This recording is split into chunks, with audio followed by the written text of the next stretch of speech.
Welcome to Positive Atheism English channel. Today I am going to read out to you the article on Social Reform and Secular Framework, the role of Atheist Center, Samskar and World Humanists in India, written by KHSS Sundar, the director of Samskar. Social work from humanist and atheist perspectives was inaugurated in Andhra by Atheist Center Vijayawada and its affiliate Samskar, an NGO, after India attained independence. During 19th century, social reform and social change movements were undertaken as part of religious framework and were partially supported by the British colonial state in the country. But after independence, the nature and content of social change efforts exhibited many differences.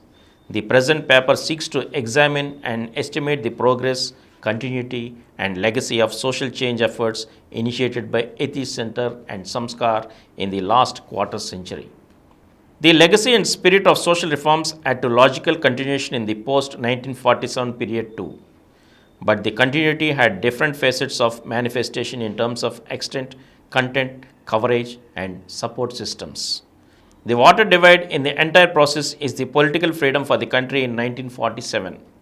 Freedom in political terms had its direct bearing on the perceptions of the people as well as the reformers who continued the tradition of reform movements. Free Indian state versus the earlier colonial state is now considered as the harbinger of change and social tranquility in the indigenous society. The new era of democratic polity had necessarily conveyed an impression to the general public that the state would serve as a tool of social change. The colonial state too had left the same impression in the late 18th and the early 19th centuries when the social reform spirit and the movements were picking up necessary social acceleration. But the support system, extended both at ideological and material levels, tumbled down very soon at the dawn of a realization that such a support system would ultimately question the cultural and social foundations of colonial governance system in India. For the gradual measure of social reform movements into a broad-based national liberation struggle hinted the colonial setup in India that extension of any further support to them would be no more negotiable. And hence, the colonial state conveniently abandoned the agenda of social reform and turned away from the hitherto role of so-called modernizer. The scenario after 1950. The post-independent India presented a new canvas for the reformers to operate. The enlightened landed elite of the colonial era was co-opted into democratized political setup after independence. This was a major departure from the past where the local ruling families extended their support to social reformers of the colonial era. The co-option of the former ruling houses into independent democratic polity of India initially reduced space and scope for any continued action in this regard. For people with social reform zeal were kept wondering whether the Indian democratic state would step into the shoes or relinquish the legacy of social reform while retaining the social welfare modes of public action programs. The reformers at the individual level found a void in terms of support for the movements. At this juncture, the individuals or organizations committed to Gandhian ideals continued their constructive work through a Gandhian perspective. This perspective, as is known, has been a mixture of religious morals embedded into social action programs. Gora of the Atheist Center symbolized a break with the traditional Gandhian perspective. Gora had gone beyond the scope of this perspective. Social reform beyond religion and caste or without any reference to the same variables heralded a new era in the domain of social reform or social action programs in South India, that too in Andhra Pradesh region. Thus, Gora was responsible for a major shift in social action programs and heralded an era of secular social work in Indian society. Though he was schooled in the Gandhian modes, his operations in the field have naturally exhibited a reformed scenario in the content and mode of social action programs. The early 20th century politicization of caste groups got further ascent in the post-independent democratic polity.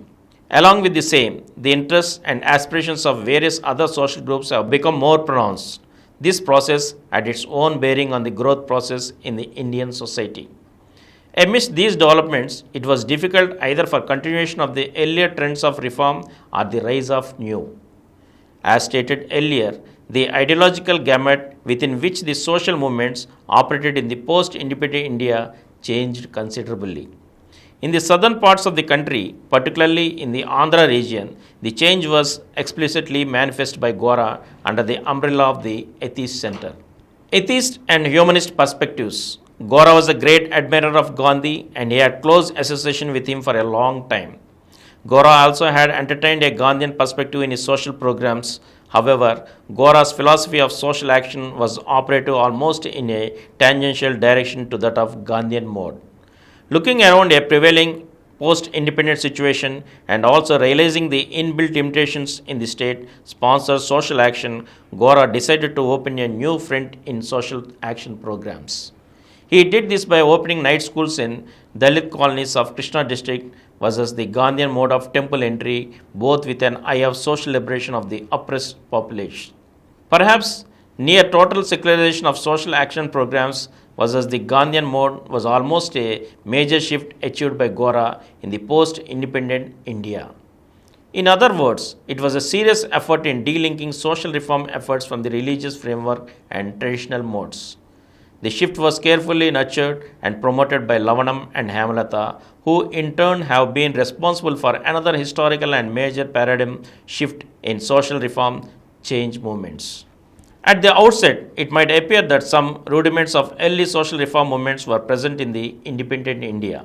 However, it cannot be denied that the pace and acceleration of the reform efforts, either individual or institutional, have shown a gradual descent after 1950. The social base of the 19th century reform movements became almost defunct in post-independent phase. For most of the middle class intellectuals were either co-opted into state bureaucratic machinery or remained passive in terms of their support for reforms efforts after 1950.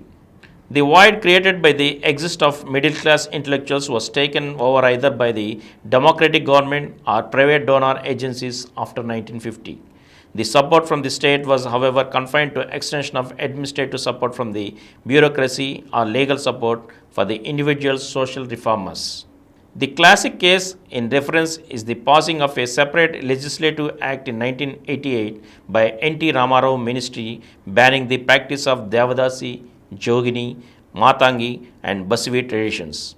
And Samskar, a voluntary association founded by Lavanam and Hemalata, played a crucial role in advocating with the government for such a legislative drive.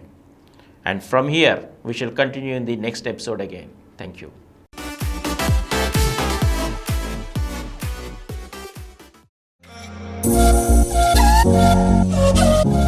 For more videos, please subscribe to this channel Positive Atheism and activate the bell icon. Please download Samaram multi-channel app and watch your favorite channels from your mobile. App available on Google Play Store and subscribe to the channels.